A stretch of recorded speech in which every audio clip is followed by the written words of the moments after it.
15 de abril de 1957. Un cuerpo carbonizado yace entre los restos del avión C-87 Liberator XA Kun en Mérida. Afuera, la gente llora al escuchar la noticia. Adentro, los peritos firman un informe apresurado, identificado como Pedro Infante. Pero ese mismo día, en una oficina de la Ciudad de México, un funcionario guarda un expediente con páginas faltantes, testimonios contradictorios y una fotografía que nunca llegó a los periódicos. Ese expediente sería el origen de una de las teorías más persistentes del país. El ídolo no murió. Lo hicieron desaparecer. Durante décadas circularon rumores de un sobreviviente trasladado en camilla, de un soldado que juró haber visto a un hombre vivo, no un cadáver, de un mecánico que dijo que el avión despegó con fallas y de una orden federal para cerrar el caso en horas. Se habló de una voz idéntica que reapareció en 1983, de un hombre que se hacía llamar Antonio Pedro, de grabaciones donde él recordaba detalles que solo Pedro Infante conocía. Y se habló también de una prueba de ADN que unos aseguran que fue positiva, otros que nunca existió y otros que fue destruida para siempre. A esto se suman documentos civiles de Michoacán que contradicen el origen del supuesto doble, actas inconsistentes en Mérida y la negativa absoluta de la familia a permitir la exhumación. Mientras México veneraba al ídolo como un santo popular, sus hijos crecían atrapados entre el mito y la duda, descubriendo que el apellido Infante podía ser una bendición frente al público, pero una condena dentro de la casa. Hoy, casi 70 años después, la verdad sigue fragmentada. ¿Quién era realmente Antonio Pedro? ¿Por qué los informes forenses no coinciden? ¿Quién manipuló los documentos del accidente?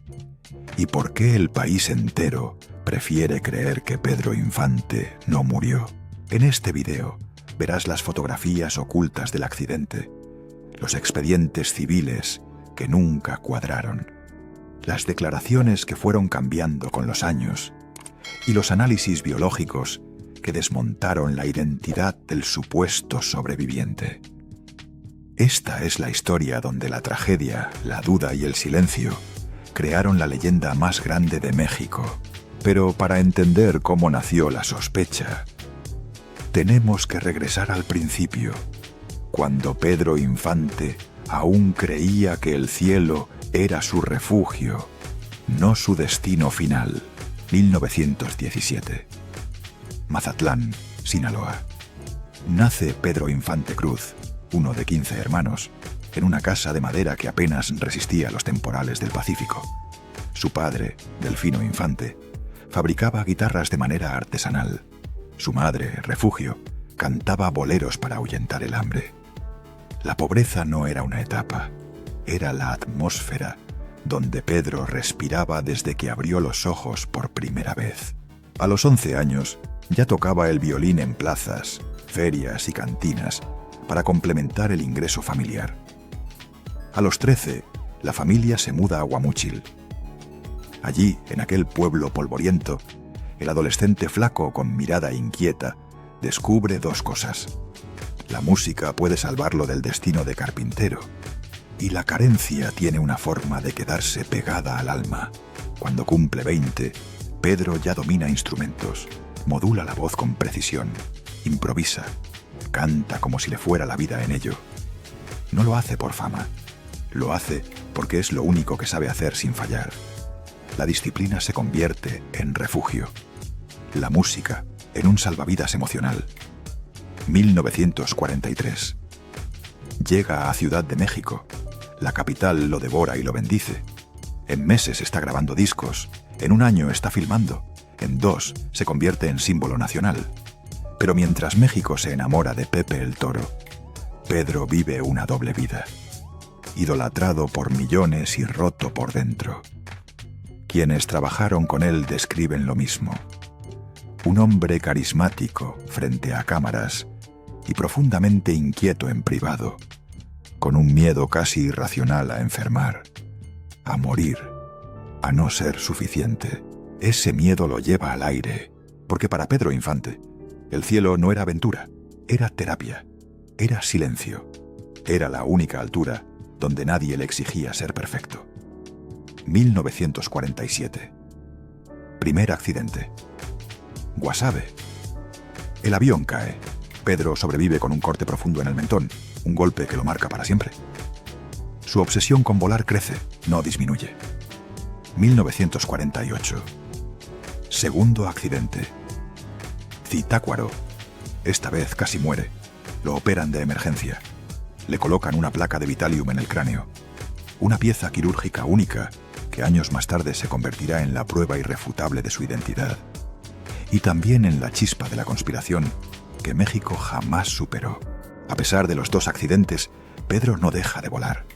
Al contrario, se aferra al aire como si la tierra le quedara chica.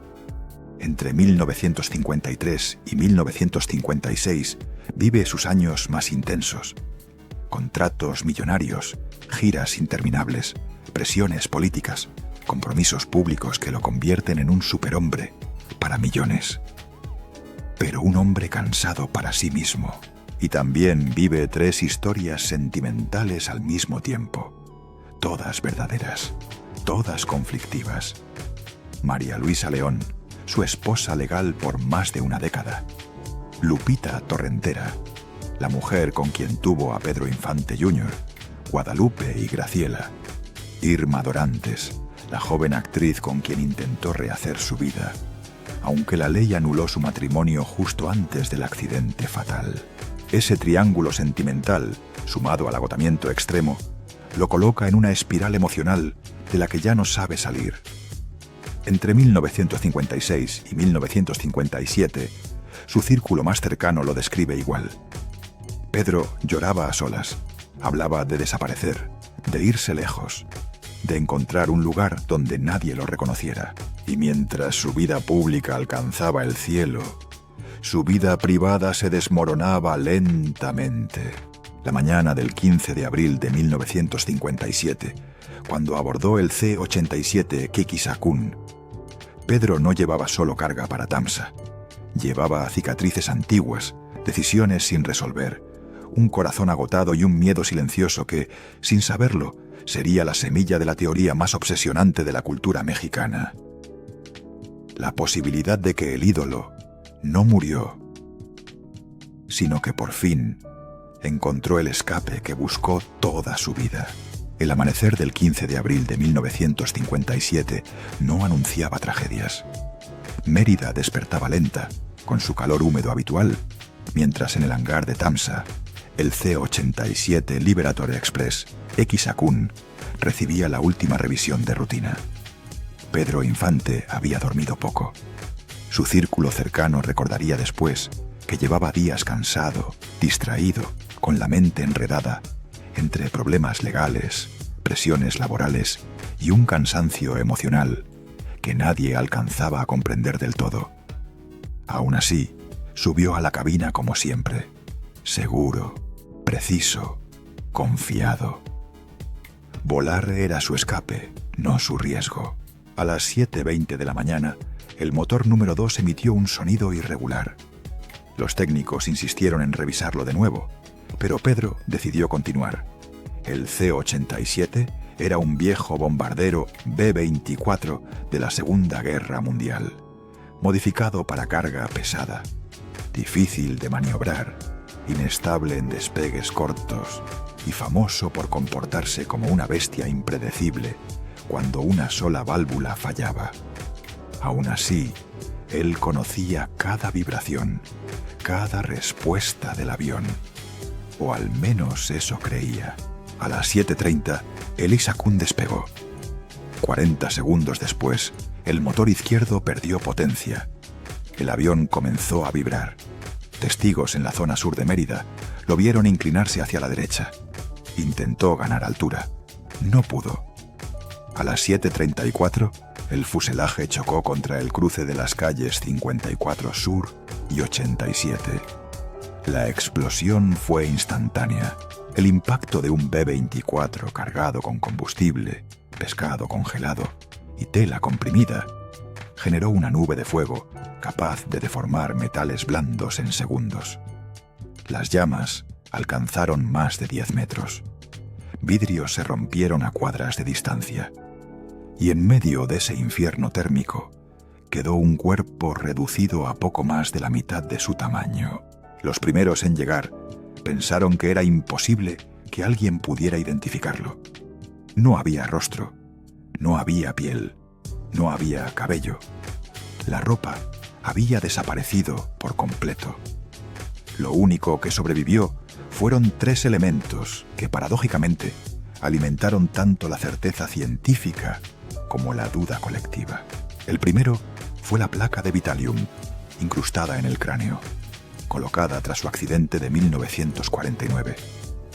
La encontraron fusionada con el hueso frontal, intacta, reconocible. El segundo fue un brazalete de oro, derretido parcialmente, todavía enroscado alrededor de lo que quedaba del antebrazo. El tercero, las características dentales, únicas en México, según los odontólogos que lo atendieron por años.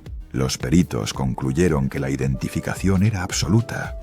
El público, en cambio, no, porque nadie pudo ver su rostro, porque nadie pudo verificarlo visualmente, porque la muerte de un ídolo nunca es aceptable de inmediato. Y ahí nació la grieta. Los informes oficiales se redactaron con rapidez inusual. Algunas fotografías desaparecieron del expediente municipal. Los testimonios recogidos aquella mañana se contradicen. Unos dicen haber visto una camilla salir del lugar. Otros hablan de un sobreviviente transportado a un hospital que nunca lo recibió. Nada de eso está comprobado, pero tampoco pudo descartarse del todo. La tragedia ardió tan fuerte que también quemó la claridad. Años después, esa grieta sería el punto de entrada perfecto para el mito de Antonio Pedro, el hombre que apareció en 1983 diciendo ser él, con una voz que recordaba demasiado, con cicatrices que parecían familiares y con una memoria que ningún imitador debería tener. Pero antes de llegar a ese capítulo, debemos quedarnos un momento aquí, en la mañana del 15 de abril, entre las cenizas del X-Akun, donde 3 pruebas científicas afirmaban una sola verdad, mientras millones de corazones se negaban a aceptarla, porque ese vacío, esa ausencia de un rostro, sería el combustible más poderoso del mito más polémico de México. Durante más de 2 décadas, el país aceptó la muerte de Pedro Infante como un luto inevitable. Pero la herida nunca cerró. Y en el fondo de ese silencio colectivo nació un eco, un murmullo que se repetiría en mercados, ferias, cantinas y estaciones de radio. Dicen que está vivo. Dicen que lo vieron. Ese eco explotó en 1983, cuando un hombre apareció de la forma más improbable, cantando en plazas, en terminales de autobuses, en patios improvisados, con una voz que, según quienes la escucharon, no imitaba a Pedro Infante, sino que lo recordaba. Aquel hombre se hacía llamar Antonio Pedro. Tenía el cabello cano, las manos temblorosas por la edad, el rostro marcado por años de pobreza. Nada en él parecía extraordinario, hasta que empezaba a cantar. Los vibratos, la colocación de la voz, la forma de sostener el falsete, incluso el modo de mirar hacia arriba cuando alcanzaba notas altas. Todo era inquietante, no igual, no parecido, incómodamente familiar. Aquello que la psicología llama Uncanny Valley, demasiado parecido para ser coincidencia, demasiado imperfecto para ser real. Pero lo que realmente encendió el mito no fue su voz, sino sus palabras. Antonio Pedro no decía «Yo soy Pedro Infante». Nunca lo afirmó, lo sugería, lo insinuaba. Hablaba de memorias dolorosas, de haber sido perseguido, de haber tenido que desaparecer para protegerse. No ofrecía detalles, no ofrecía pruebas, pero dejaba hilos sueltos. Exactamente los hilos que un país enamorado de un fantasma necesitaba para tejer su propia historia. Y México la tejió. Surgió entonces la versión más arriesgada y atractiva, la del crimen político. Una teoría que afirmaba que la muerte de Pedro Infante no había sido un accidente, sino un castigo, que había amado a la mujer equivocada, que había enfurecido a un hombre poderoso, que había sido obligado a elegir morir de verdad o morir para siempre ante el público. Los rumores apuntaban a nombres que jamás fueron confirmados. Una actriz extranjera muy famosa, vinculada sentimentalmente con figuras políticas de alto rango. Otros hablaban de un romance prohibido que puso en riesgo más que una reputación. Y algunos llegaban más lejos. Aseguraban que aquella mañana del 15 de abril de 1957, el accidente no fue una fatalidad, sino una oportunidad perfecta para borrar al ídolo sin que el país sospechara. El mito ofrecía un relato irresistible, que Infante había sido golpeado, despojado de su identidad, escondido en pueblos del norte bajo vigilancia militar, que las cicatrices en el rostro de Antonio Pedro no eran de accidentes antiguos, sino señales de tortura, que su memoria confusa era el resultado de años de miedo. Nada de esto fue probado, pero nada fue completamente refutado, porque al mismo tiempo la versión oficial tenía sus propias grietas, fotografías del accidente que desaparecieron, testimonios que hablaban de un sobreviviente llevado en camilla, un expediente en Mérida con páginas faltantes y un país en duelo que se negaba a aceptar que un héroe nacional pudiera morir carbonizado sin despedida. Antonio Pedro alimentó ese vacío con cada palabra ambigua, con cada canción que resonaba como un mensaje cifrado.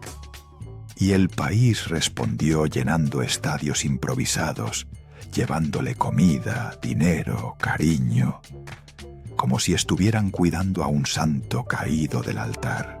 Pero mientras el mito crecía en plazas y mercados, en oficinas de registro civil, empezaba a emerger la verdad. El hombre que cantaba no era Pedro Infante, era Romualdo Bucio, nacido en Michoacán, con una identidad plenamente documentada antes de 1957, con altura distinta, orejas distintas y cicatrices que no coincidían con las de Infante. Aún así, cuando la verdad llegó, ya era tarde. El mito era demasiado grande para morir, porque Antonio Pedro no era Pedro Infante, pero sí era todo lo que México necesitaba para no aceptar su muerte. Y así, entre una voz parecida y un país desesperado por creer, nació el fantasma más persistente de la cultura mexicana. Durante años, la palabra ADN circuló como una bala perdida, silenciosa, peligrosa, impredecible.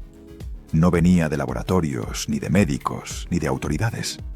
Venía del dolor, de un país que se negó a aceptar que aquel cuerpo carbonizado en Mérida pertenecía a su ídolo más grande.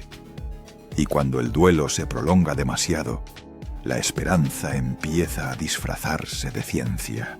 La verdad, sin embargo, tenía otro rostro, uno frío, uno que no consolaba a nadie, porque nunca hubo una exhumación, nunca se abrió la tumba en el Panteón Jardín, nunca se extrajo un solo fragmento de hueso para comparación. La única clave Era un apellido que protegía su silencio con uñas y dientes. Infante. Lupita Infante Torrentera fue la más firme. Ella dijo que abrir la tumba era profanar la paz de su padre. Y aunque la explicación era comprensible, para mí les sonó a otra cosa, a miedo, a ocultamiento, a una familia aferrándose a una verdad que tal vez no era verdad del todo. Y fue ahí donde la grieta se volvió abismo. Los mitos crecieron, las versiones se multiplicaron y los charlatanes encontraron terreno fértil. Programas sensacionalistas comenzaron a afirmar que existía un estudio genético positivo. Algunos aseguraban que el ADN coincidía al 98%. Otros hablaban de un laboratorio secreto en Arizona. Ninguno mostraba documentos, ninguno presentaba resultados. Nadie podía explicar cómo habían obtenido muestras sin exhumación. Pero la mentira, cuando consuela, viaja más rápido que la razón. La ciencia real, la que no busca aplausos sino respuestas, decía otra cosa. Investigadores independientes compararon rasgos biométricos, registros civiles, características anatómicas, documentación de Michoacán. Y la imagen fue quedando clara, dolorosamente clara. El hombre llamado Antonio Pedro no era un misterio sin nombre, era Romualdo Bucio. Un ciudadano con vida trazada antes de 1957, con testigos, con historia, con origen, pero la verdad científica no trabaja con gritos dramáticos, trabaja con detalles, pequeños, fríos, inapelables. Las orejas, por ejemplo. En biometrología, la oreja es casi una huella digital. Y las de Antonio Pedro tenían un dibujo que jamás apareció en ninguna fotografía de Pedro Infante. Lóbulos más finos, cartílago más puntiagudo, una hélix afilada donde el ídolo tenía una curva suave. No había coincidencia posible. La estatura tampoco obedecía al mito. Infante medía cerca de 1,70. Antonio Pedro apenas 1,65. La edad encorva, sí, pero no reduce 5 centímetros de un solo golpe. Y luego estaban las cicatrices. Pedro tenía una marca profunda producto del accidente de 1949, sellada con una placa de Vitalium que sobrevivió incluso al fuego del X-Akun. Era una firma en su hueso, una identidad dentro de la identidad. Antonio, en cambio, tenía cicatrices superficiales, desordenadas, historias de caídas, no de cirugías. Y por último, el origen. El punto que ningún fanático quiso aceptar. Pedro nació en Mazatlán, hijo de un laudero, criado entre música y pobreza. Antonio, Romualdo, nació en Michoacán, en una vida que jamás tocó un estudio de cine. La evidencia no gritaba, no golpeaba, simplemente estaba ahí, como un espejo que nadie quería mirar. Pero quizá lo más trágico no fue descubrir que Antonio Pedro no era Infante, sino comprender por qué tantos necesitaban creer que sí lo era. Porque un país que pierde a su héroe sin despedida busca cualquier sombra que se le parezca. Porque la esperanza, cuando se agarra del aire, a veces termina inventando rostros. Porque aceptar la muerte duele y negar la verdad anestesia. Al final, el ADN no reveló un milagro. Reveló algo mucho más humano, que México no estaba listo para dejar ir a Pedro Infante. Y por eso abrazó a un hombre que nunca fue él, pero que representaba lo único que el país seguía buscando, un pedazo de su fantasma.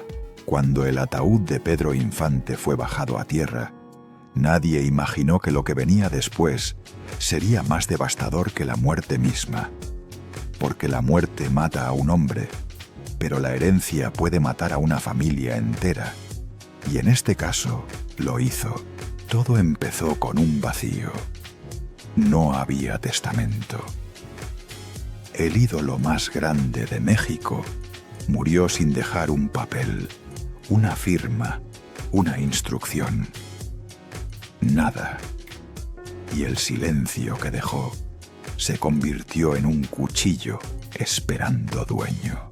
El primer golpe lo recibió María Luisa León, la esposa legítima, la mujer que la ley reconocía, aunque el corazón de Pedro ya no le pertenecía.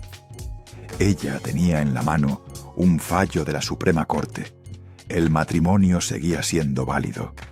La ley la colocaba como la única viuda, la única heredera, la única con derecho. Pero la ley no conoce el amor, ni la memoria, ni la furia, porque al otro lado estaba Irma Dorantes, la joven actriz a quien Pedro había amado en sus últimos años, la mujer con la que él quiso rehacer su vida, la que lo acompañó en conciertos, giras, películas, sueños y miedos. El país la veía como la esposa real del ídolo. Pero la sentencia de un juez, emitida días antes del accidente, anuló su matrimonio. Irma se quedó en el peor lugar posible, viuda de un hombre con el que nunca se casó legalmente. Y detrás de ellas, silenciosas pero heridas, estaban las hijas de Lupita Torrentera, la mujer que le dio 3 hijos. 3 vidas que crecieron amándolo sin llevar el apellido en los documentos oficiales. 3 voces que el país celebraba como herederas del talento, pero no de la fortuna. Y así, antes de que las flores del funeral se marchitaran, 3 mundos chocaron. No por ambición, por dolor, por necesidad de existir en la historia del hombre que las había unido y destrozado al mismo tiempo. Luego llegó el nombre que lo cambiaría todo: Antonio Matouk, el administrador, el hombre que tenía acceso a cuentas, bienes, contratos, regalías y negocios, el hombre que debía protegerlo todo y que, según múltiples declaraciones posteriores, terminó desapareciéndolo casi todo. Las cifras nunca cuadraron. Las propiedades se diluyeron. Los ingresos por más de 60 películas no llegaron a manos de nadie.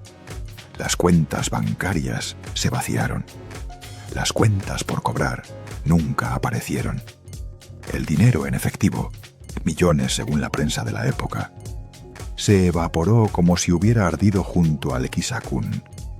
Mientras el país seguía llorando a un héroe, su familia se despedazaba en tribunales, en entrevistas, en salas donde las emociones valían menos que una factura perdida.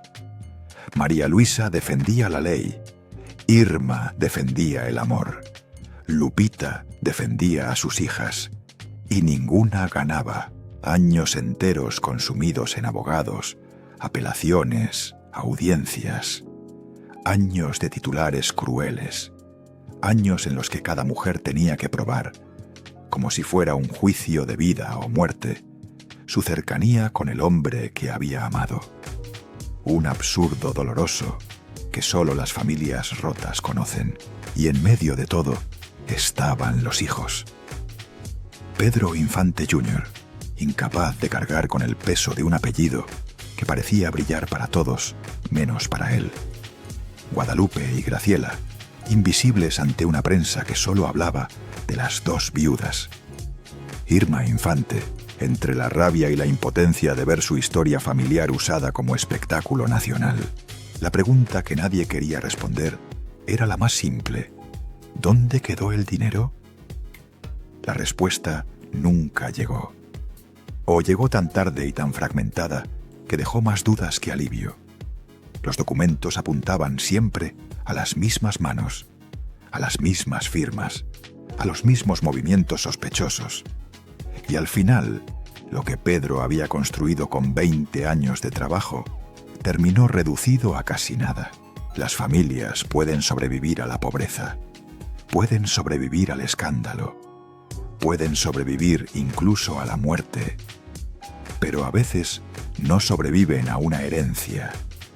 Y esta, la del ídolo más amado del país, se convirtió en una bomba enterrada que explotó generación tras generación.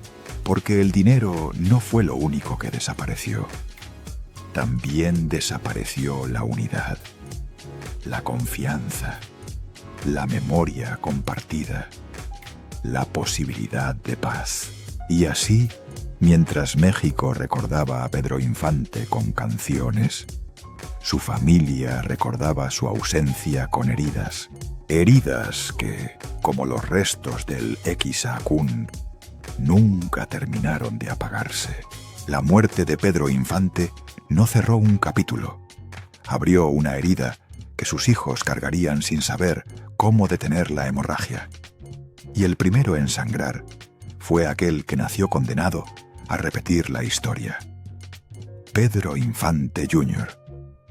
¿Por qué hay nombres que son regalos y otros que son jaulas hermosas donde nadie respira? Él creció rodeado de aplausos que no eran para él, en casas donde las fotos del ídolo brillaban más que las voces de los niños. Nunca tuvo un padre a quien abrazar, solo un fantasma al que alcanzar. Y cada día de su vida se sintió como un actor obligado a interpretar un papel imposible. No importaba cuánto cantara, cuánto trabajara, cuánto sufriera. Siempre habría alguien dispuesto a decirle que su padre lo habría hecho mejor. Ese peso, invisible pero asfixiante, se incrustó en él como una placa de metal imposible de arrancar. Intentó seguir el camino del ídolo. Música, cine, escenarios. Pero la gente no escuchaba su voz, escuchaba un eco. No miraban su rostro, buscaban el de otro. Las comparaciones lo siguieron como un ejército. Y en esa batalla silenciosa contra un muerto perfecto, Pedro Jr. empezó a romperse por dentro. Las noches se hicieron largas, los días más pesados. Y el alivio llegó en frascos, en botellas, en sustancias que prometían apagar el ruido. Pero el ruido nunca se apaga, solo cambia de tono. Y lo que al principio parecía un refugio, terminó convirtiéndose en un precipicio. En esos años oscuros surgió el rumor más cruel, que a veces, en medio de su desesperación, él decía que quería irse con su padre, como si la única puerta de salida fuera la misma que se había cerrado en Mérida en 1957. Nadie quiso repetir esas frases en público, pero las heridas repetidas siempre hablan, aunque sea en susurros. Cuando murió en 2009, el certificado dijo neumonía. Pero alrededor del cuerpo había demasiadas preguntas, demasiadas contradicciones, demasiadas sombras que parecían un reflejo del caos que rodeó a su padre. Y lo más doloroso fue lo que siguió. Otra vez, peleas por el cuerpo. Otra vez, mujeres enfrentadas. Otra vez, llantos sordos en pasillos donde nadie sabía quién tenía derecho a decidir. La historia no se repetía. La historia se estaba vengando. Y mientras la segunda generación se desmoronaba, la tercera aprendía a transformar el dolor en mercancía. Porque para los nietos de Pedro Infante, el apellido dejó de ser familia y se convirtió en marca. Lupita Infante, la hija de Pedro Jr., creció entre la ausencia de su padre y la presión de un legado que no eligió. Cuando tocó la guitarra por primera vez, entendió que su abuelo era un país entero y que ella debía representar ese país sin haberlo conocido. Pero a diferencia de sus mayores, ella no cayó en el silencio, cayó en los tribunales. Las disputas legales comenzaron como un murmullo y terminaron como un vendaval. Derechos de imagen, uso del nombre, regalías, homenajes. Cada papel era un campo de batalla. Y en lugar de unirse contra los impostores, la familia se dividió en facciones, cada una proclamando ser la guardiana legítima de la memoria del ídolo. El apellido Infante, que alguna vez significó amor, música y orgullo, se volvió una sombra que lo envolvía todo. Las canciones, los pleitos, los contratos, las lágrimas, porque cuando una tragedia no se cura, no muere con sus protagonistas. Simplemente cambia de generación.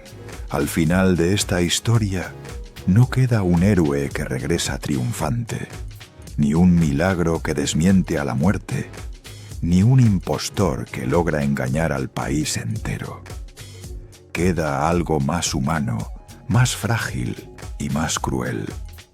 El duelo que México nunca terminó de vivir. Porque cuando uno revisa cada fecha, cada fotografía, cada informe forense, cada registro de vuelo, cada documento civil de Michoacán, la verdad se hace dolorosamente clara. Pedro Infante murió el 15 de abril de 1957. Murió en un choque brutal, en un barrio humilde de Mérida, en un avión que nunca debió pilotear. Y todo lo que vino después, Antonio Pedro, las voces parecidas, los rumores de complots, las promesas de ADN milagroso, no fueron pruebas, fueron heridas abiertas. La aparición de Antonio Pedro no reveló que Pedro Infante vivía, reveló que México no había aprendido a dejarlo ir, porque Pedro no representaba solo a un hombre, sino a un ideal, la dignidad del pobre, la ternura del charro, la pureza del enamorado, la alegría que no se quiebra ni en la peor miseria. ¿Cómo aceptar que ese símbolo ardió en cuestión de segundos dentro de un fuselaje en llamas? ¿Cómo aceptar que un país entero no pudo proteger a su hijo predilecto? Es más fácil inventar que sobrevivió. Es más fácil creer que se escondió. Es más fácil creer que regresó convertido en otro. Pero la historia, la verdadera, no concede fantasías. La prueba forense, los registros biométricos, las comparaciones anatómicas, las fechas de nacimiento, la procedencia de Romualdo Bucio, todo apuntaba en una sola dirección. No había milagro. No había resurrección. No había doble vida. Y sin embargo, la necesidad de creer fue tan grande que transformó a un hombre común en un espectro nacional. No por lo que era, sino por lo que la gente necesitaba que fuera. La muerte de Pedro Infante no solo dejó huérfanas a sus hijas, a Irma, a Lupita, a un país entero, también dejó huérfana a una parte de la identidad mexicana. Y cuando un ídolo muere así, sin despedida, sin cuerpo reconocible, sin verdad aceptada, la imaginación llena los huecos con mitos. Y los mitos, cuando duele la realidad, se vuelven religión. Pero hay otra verdad que esta historia revela, una más amarga que cualquier autopsia. Pedro Infante murió sin dejar orden, amor ni paz detrás. Dejó pleitos, dejó vacíos, dejó heridas. Dejó generaciones luchando entre ellas por dinero que se evaporó. Dejó un apellido hermoso convertido en carga. Dejó hijos intentando ser él y muriendo en el intento. Dejó nietos monetizando su sombra, porque no heredaron ni estabilidad ni guía. El ídolo vive para siempre, el hombre no. Y quizás esa sea la lección más profunda. Que ninguna fama, ningún carisma, ningún éxito puede sustituir la responsabilidad de ser padre, de dejar cuentas claras, de cerrar ciclos, de proteger a los que vienen después. Porque Pedro Infante murió una vez, pero su familia Su familia murió en partes durante décadas. Hoy, frente a todo esto, solo queda una pregunta, la más incómoda de todas. ¿Hicimos justicia a Pedro Infante? ¿O lo condenamos a nunca descansar? Y una pregunta más, dirigida a nosotros, espectadores, herederos involuntarios del mito. ¿Amamos a nuestros ídolos o amamos las mentiras que nos ayudan a soportar su ausencia? Si esta historia te hizo pensar, si crees que la verdad, aunque duela, merece ser contada, déjame tu opinión, porque las leyendas no mueren, solo cambian la manera en que nos piden ser escuchadas.